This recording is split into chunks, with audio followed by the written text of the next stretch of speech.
Welcome back, friends. It's Tactical and Skippy. Now, we're here today. We get a lot of comments on how do you find a good bug out spot. Well, me and Skippy are here to show you how you pick a good location. Tell him, Skippy. My people, it's your buddy Tactical. Now, everybody asks me, well, how do you pick a bug out spot? Or, just finding one. Now, obviously I'm not going to show you me scouting everywhere, because that'd be a 20-hour frickin' video. But I have found a spot, so I'm going to let you guys check it out. Now, one, you want something with good cover. This is very dense all the way around. Here's the old quad. Yeah, I was being lazy, I drove out here. That's right. But, that's cool. You want a place with some water. That's one of the necessities. So you need cover, concealment. Water's always nice. If you gotta travel, then you gotta do it. But if you can find a good safe spot with water next to it, totally awesome. Oops, almost fell. Now this spot right here. Oh, sorry about the jiggling you around and stuff, but right in there is the spot I chose. Now I've searched on the land quite a bit, actually, and I'm just figuring out what stuff really looks like, because you can see there's still snow. Just not even a week ago, there was still, in some spots, snow up to your knee. So I can finally come out here and check this out. Yeah, some garbage. Damn it, I hate humans. I gotta get that out of there. Piece of metal. Check out this stream now. So here's the spot. Check that out. That's pretty cool. That big old log with all the little trees growing off of it. That's neat. So this will be like the entrance. Now I'm not 100% sure what I'm going to actually do here yet. I don't know if I want to, because I want to do something different this time. I don't want to just do a freaking lean-to or whatever. I already did that a bunch. So I want to try something different. But I'm not sure if this is the spot for it. That's the only thing. I'm either split between just making this a hammock spot or doing an A-frame here. That's really the next bug out shelter I want to make, is a good A-frame.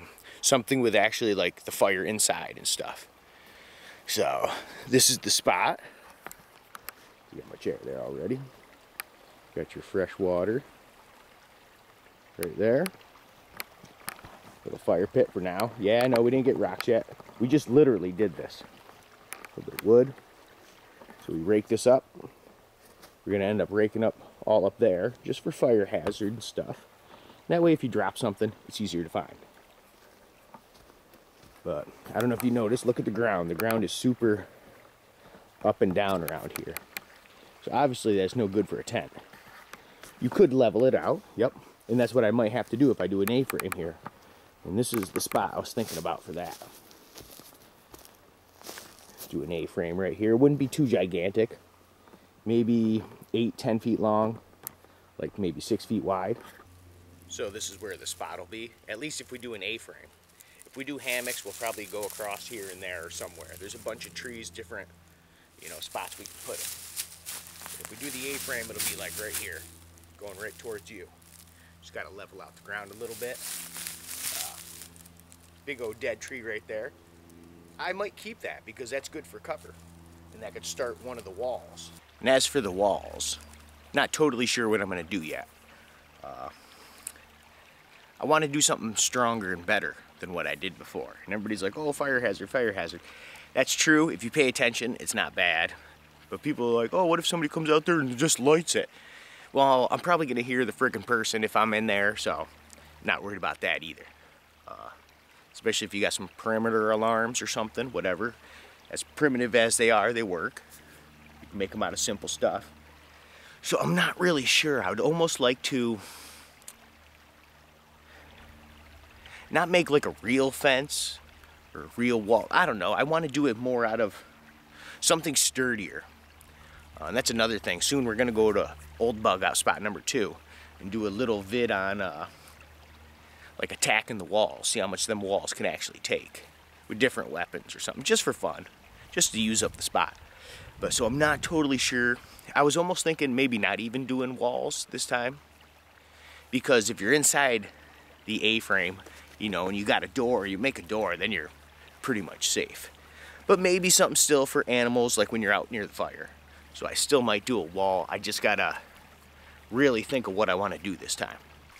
Okay, as for like needing wood to keep warm and to build with and do whatever you got to do, you know, you want to pick a spot that has enough of that as well, because you don't want to be taking down live stuff unless you gotta. Then you gotta do what you gotta do to survive, right?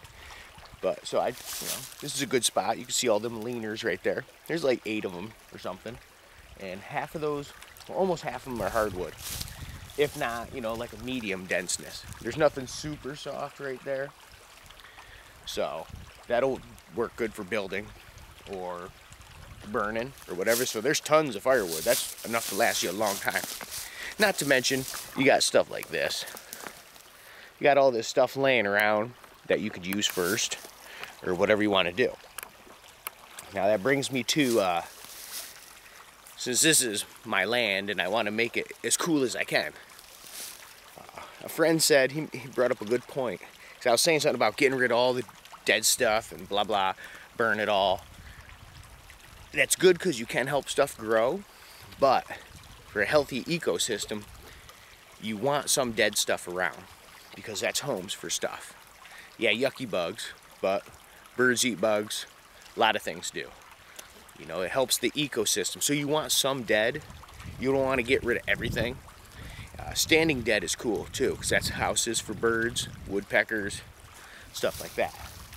So you want to keep some dead stuff around. You know, it's almost like you got to pick and choose what you want to clean up and get rid of. And, you know, some of it's good for just making walls and shit, the dead stuff. So you got to really think about what you want to do with your supplies.